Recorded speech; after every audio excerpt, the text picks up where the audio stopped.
राजधानी दिल्ली पर एक बार फिर वायु प्रदूषण का खतरा लगातार बढ़ता जा रहा है। दिल्ली के लिए पृथ्वी विज्ञान मंत्रालय की वायु गुणवत्ता पूर्व चेतावनी प्रणाली के मुताबिक राष्ट्रीय राजधानी में अगले कुछ दिनों में वायु प्रदूषण का खतरा बढ़ सकता है।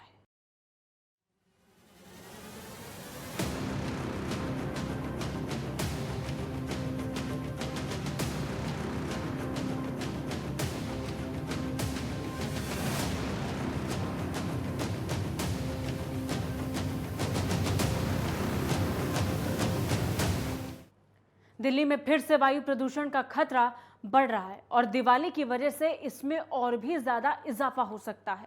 माना जा रहा है कि दिल्ली में हवा की गुणवत्ता 4 नवंबर तक खराब श्रेणी में रहने की उम्मीद है, जो 5 से 6 नवंबर को बहुत खराब श्रेणी में पहुंच सकती है। वैसे भी जब प्रदूषण पर बात होती है तो दिल्ली की चर्चा सबसे ज्यादा होती है। यहां तक भी कहा जाता है कि दुनिया का सबसे प्रदूषित शहर दिल्ली है। लेकिन सिर्फ दिल्ली ही नहीं, भारत के कई शहर ऐसे हैं जहां भी हवा काफी ज्यादा जहरीली है। वहीं भारत मौसम विज्ञान विभाग के दिल्ली के वैज्ञानिक वीके सोनी ने कहा कि 4 नवंबर तक हवा की गुणवत्ता खराब श्रेणी में रहने की उम्मीद है। उन्होंने कहा कि उत्तर पश्चिमी हवाओं और पटाखे फोड़ने के कारण ये 5 से 6 नवंबर को बहुत खराब श्रेणी में पहुंच सकती है। वहीं हाल ही में आई एक रिपोर्ट सामने आई है, उसमें ये देखने को मिला कि दुनिया के सबसे प्रदूषित 30 शहरों में 21 शहर भारत के हैं।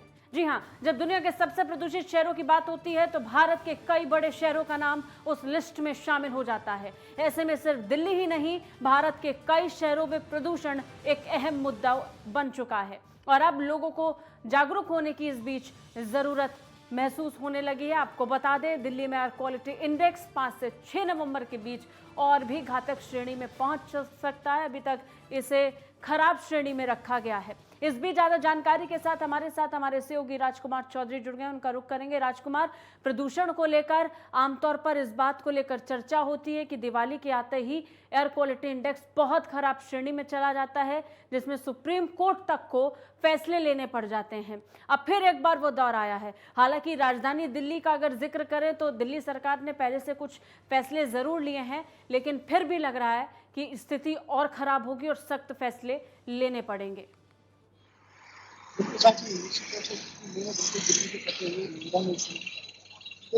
अपने दर्शकों को एक चीज दिखाना चाहेंगे हम लोग कि जिस तरीके से निर्माण कार्य, जो कंस्ट्रक्शन की जो साइटें हैं, वो साइटों पर जिस तरीके से काम होता है, उससे भी कहीं ना कहीं पॉल्यूशन और वायु प्रदूषण बढ़ने की संभावना बेहद ज्यादा बढ़ती है। अच्छा राजकुमार, तस्वीरों को आप दिखा रहे हैं, उससे पहले प्लीज ये बता दीजिएगा कि आप इस समय कहां पर मौजूद हैं, और इसके साथ साथ क्योंकि अगर दिल्ली का जिक्र करें तो वहां पहले ही कंस्ट्रक्शन साइट को लेकर एक फैसला दिल्ली सरकार ले चुकी है, अभी के लिए काम वहां पर बंद किया गया है।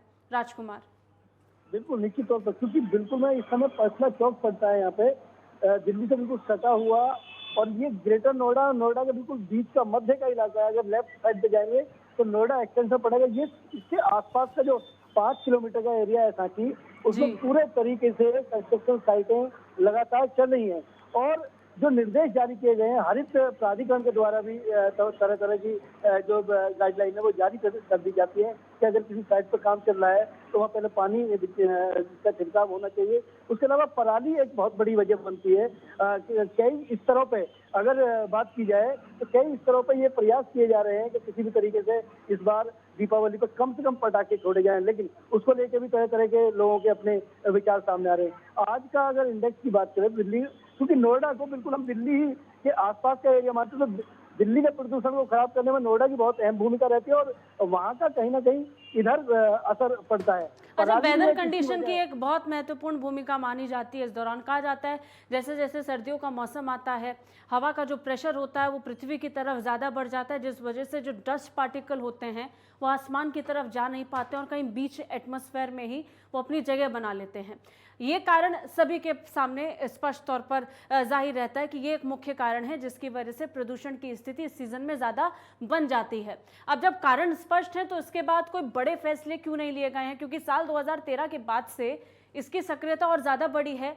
पराली एक बड़ा कारण माना जाता है, दिवाली के पटाखे एक बड़े कारण के रूप में इनको देखा जाता है, लेकिन इसके अलावा सबसे बड़ी प्रॉब्लम होती है डस्ट पार्टिकल की, जो कहीं एयर प्रेशर की वजह से अब हवा में नहीं जा पाते हैं, बीच एटमॉस्फेयर में ही इकट्ठा हो जाता है। इसको लेकर कोई प्लानिंग या कोई विचार या इसको लेकर कोई फैसले अब तक क्यों नहीं लिए गए हैं राजकुमार?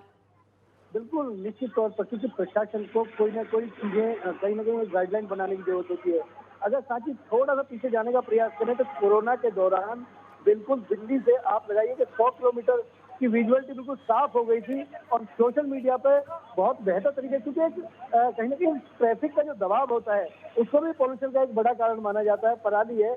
और एक जिम्मेदारी हर आदमी की बन जाती है।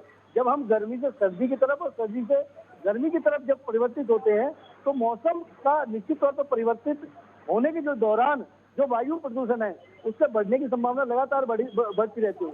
लेकिन जिस तरीके से पराली जलाने को तरह तरह के प्रयास होते हैं, हरियाणा और आसपास दिल्ली का जो सर्कल एरिया है उसमें अगर देखा जाए तो बहुत बड़े पैमाने पर खेती होती है और किसान को जागरूक करने के लिए तरह तरह के प्रयास किए जाते हैं। हालांकि ये भी कहा जाता है कि पराली जलाने से बजाय बचने के लिए अब उसको खाद के रूप में भी इस्तेमाल किया जा सकता है। अभी भी इसके लिए कुछ अच्छे कदम उठाने की जरूरत है। बहुत बहुत शुक्रिया राजकुमार तमाम जानकारी के लिए, हमारे साथ जुड़ने के लिए।